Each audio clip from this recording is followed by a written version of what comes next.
আসসালামু আলাইকুম প্রিয় দর্শক। কৃষকের চমৎকার একটা আইডিয়া আপনাদের সাথে শেয়ার করব। প্রথমে আমি একটু দেখাবো আমার পিছনে যদি দেখেন তাহলে দেখবেন এখানে কিন্তু বৃষ্টির পানি জমে প্রায় ভরে গেছে এই নালাগুলো। এখানে পুকুর রয়েছে এবং একটা খালও রয়েছে। দেখুন পিছন দিয়ে কিন্তু পানি জমে গেছে। এই নিচু জমির পাশেই কৃষক তিলের চাষ করেছিল, মানে তিলের বীজ বপন করেছিল। কৃষক অলরেডি এই তিল কেটে নিয়ে গেছে। তো এইখানে কিন্তু একটা রিস্কি জায়গা। তিল কিন্তু জলাবদ্ধতা সহ্য করতে পারে না। পানি জমে গেলেই একদিন অথবা দেড় দুই দিন যদি পানি জমে থাকে তিলের গোড়ায় ওই জমিতে, তাহলে তিল মরে যায়।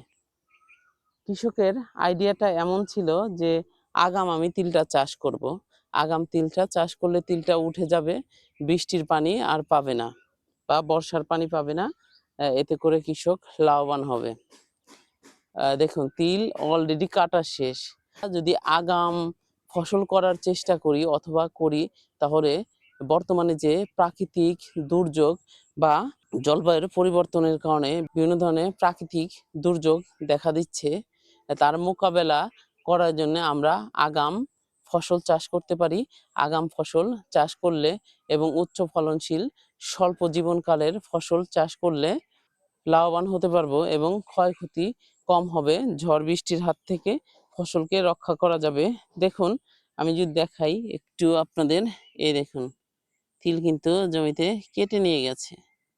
এই জন্যে সকল কৃষক ভাইদের বলবো আপনারা অবশ্যই আগাম করার চেষ্টা করবেন। যে সব জমিতে পানি জমে থাকে বা বৃষ্টির সময় পানি হয়, ওই সব জমিতে চিন্তা করবেন বর্ষাকালের আগে ফসল চাষ করার জন্য আগাম এবং উচ্চ ফলনশীল যে জাতগুলো রয়েছে আপনারা অবশ্যই কৃষি অফিসের সহযোগিতায় তাদের পরামর্শে চাষাবাদ করবেন। তাহলে কিন্তু অতি সহজেই সুন্দর একটা পরামর্শ পাবেন, লাভবান হতে পারবেন।